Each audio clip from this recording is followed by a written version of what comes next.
एक बार जंगल में एक डायनासोर आता है। वो बहुत ही खतरनाक और गुस्से वाला था। वो जंगल में पेड़ के पीछे छिपा हुआ था।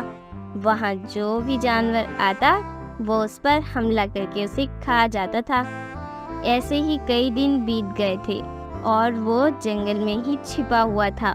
और उस जंगल का राजा बाघ बहुत आलसी था।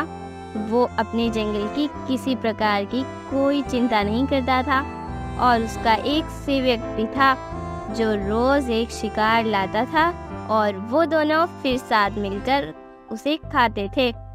एक बार जंगल में एक चीता और उसका दोस्त वहां से गुजर रहे होते।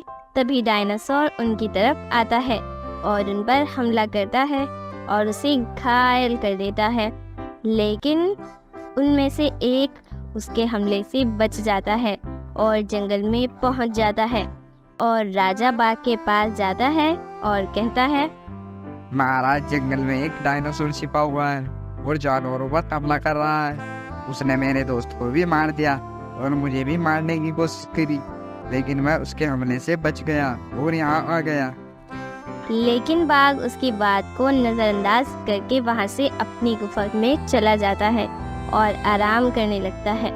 चीता वहां से निराश होकर चला जाता है। फिर एक दिन बाघ को बहुत जोर से भूख लगती है। बाघ अपने सेवक से कहता है, मुझे बहुत भूख लगी है, जाओ जल्दी से कुछ शिकार लेकर आओ। वो जंगल में भोजन की तलाश में निकल जाता है और शिकार ढूंढने लगता है। शिकार ढूंढते ढूंढते वो उस डायनासोर के पास पहुंच जाता है। डायनासोर उसके सामने आ जाता है और उस पर हमला करके उसे जान से मार देता है और उसका शिकार कर लेता है। डायनासोर को उस पर हमला करते हुए वो चीता देख लेता है और वो तुरंत भागा भागा आलसी महाराज बाघ के पास जाता है। अरे महाराज, आपके सेवक पर उस डायनासोर ने हमला कर दिया है और उसे जान से मार दिया है। आप जल्दी से कुछ कीजिए, वो ऐसे ही सब जानवरों को मार रहा है। ये सब सुनकर आलसी बाघ बेहोश हो जाता है और वहाँ गिर पड़ता है। अरे ये महाराज तो किसी काम का नहीं है, लगता है मुझको भी कुछ करना होगा। चीता वहाँ से चला जाता है और जंगल में जाकर कुछ जानवर को इकट्ठा करता है और वो सब जानवर मिलकर फिर एक योजना बनाते हैं और योजना के अनुसार एक खरगोश को उसके पास भेजते हैं और वो खरगोश डायनासोर के पास जाता है। जैसे ही डायनासोर खरगोश के सामने आता है, खरगोश भागना शुरू करता है और डायनासोर उसके पीछे पीछे भागता है। खरगोश भागते भागते उस जंगल में एक गुफा की तरफ ले जाता है और उसके अंदर चला जाता है। जैसे ही डायनासोर उस गुफा के अंदर जाता है, बाहर से हाथी उस गुफा के आगे एक बड़ा पत्थर लगा देता है और डायनासोर अंदर ही फंस जाता है। एक घना जंगल था। उस जंगल में अलग अलग रंग के रंग बिरंगे शेर रहा करते थे। वहाँ पर हर एक शेर बड़ा ही सुंदर था और उनके जंगल का राजा था एक गोल्डन शेर, जो कि बहुत ही ताकतवर था। वह अपनी प्रजा का बहुत अच्छे से ख्याल रखता था। वहीं पास वाले जंगल में एक शैतान बाघ मानव रहा करता था। ये बाघ मानव इतना जालिम और खूंखार था कि किसी भी छोटे मोटे जानवर का बड़े ही बेरहमी से कत्ल कर देता था। फिर एक दिन ऐसा आया कि उसके जंगल में कोई भी जानवर नहीं बचा। सभी जानवर इस जंगल को छोड़कर दूसरे जंगल में भाग गए थे। एक दिन बाघ मानव का जासूस चीता दौड़ता हुआ उसके पास आता है। अरे चीता, तुम इतने दिन से कहाँ गायब थे? तब चीता बोलता है, महाराज, मैं अभी रंगीन शेरों के जंगल से आ रहा हूँ। रंगीन शेरों का जंगल? ये क्या है? महाराज, जिस जंगल से मैं आया हूँ इस जंगल के सारे शेर रंगीन है। वह कोई इतने ज्यादा ताकतवर शेर नहीं है, बस उनका जो राजा है ना वो बहुत ज्यादा ताकतवर है। इसका मतलब अब हम उसी जंगल के शेरों का शिकार करेंगे। हा हा हा हा। हाँ महाराज, अब हमें उन रंगीन शेरों का शिकार करना चाहिए। तो फिर ठीक है, चलो।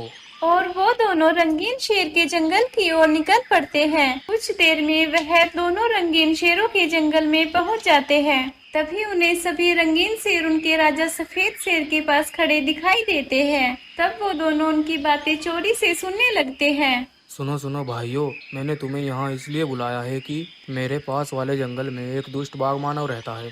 उसने अपने जंगल के बहुत से जानवरों को मार दिया है और जो जानवर बचे हैं वो जंगल छोड़कर भाग गए हैं। अब उस जंगल में एक भी जानवर नहीं बचा है। हमें भी सावधान रहना होगा, नहीं तो बाघ मानव धोखे से तुम्हारा भी शिकार कर सकता है। इसलिए आज से तुम में से कोई भी शिकार करने नहीं जाएगा।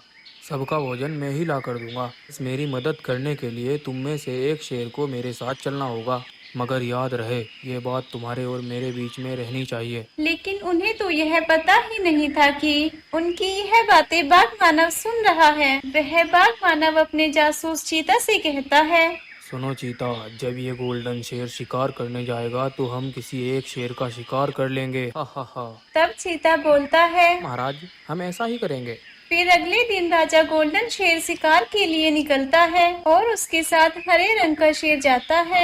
थोड़े ही देर बाद वह बाघ मानव और चीता वहां आ जाते हैं। उन्हें एक जगह पर सिर्फ अकेला पीला शेर ही खड़ा दिखाई देता है। वह तुरंत उसके पास जाते हैं और उसका शिकार कर लेते हैं। और फिर उस बाघ मानव के दिमाग में एक आइडिया आता है और तभी वह उस शेर की खाल पहन लेता है। अब मैं इसी खाल में रोज एक शेर का शिकार करूंगा। इससे हमें कोई नहीं पहचान पाएगा और हम रोज एक शेर का शिकार तो कर ही लेंगे। हा हा हा। अरे महाराज, ये तो बहुत अच्छा आइडिया है। अब हमें कोई पहचान ही नहीं पाएगा। अरे चीता, अब तो हमारे मजे ही मजे हैं। इस खाल में तो हमें कोई पहचान ही नहीं पा रहा है। हा हा हा। हाँ महाराज, आप सही कह रहे हो।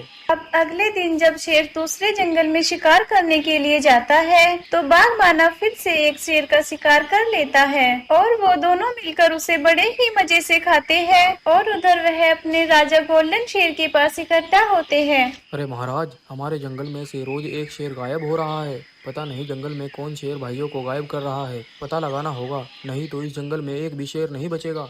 चिंता मत करो, मैं जल्दी से अपने शेर भाइयों के कातिल का पता लगा लूंगा। उधर बाघ मानव अगले दिन फिर से एक शेर का शिकार कर लेता है और बाघ मानव और चीता उसे बड़े ही मजे से खाने लगते हैं। तभी उन्हें यह सब करते हुए गोल्डन शेर देख लेता है और वह तुरंत ही उसके पास आता है और बोलता है, पीले शेर, तुम ऐसा क्यों कर रहे हो? सबको भोजन मैं ला कर देता हूँ, फिर भी तुम अपने शेर भाइयों का शिकार कर रहे हो।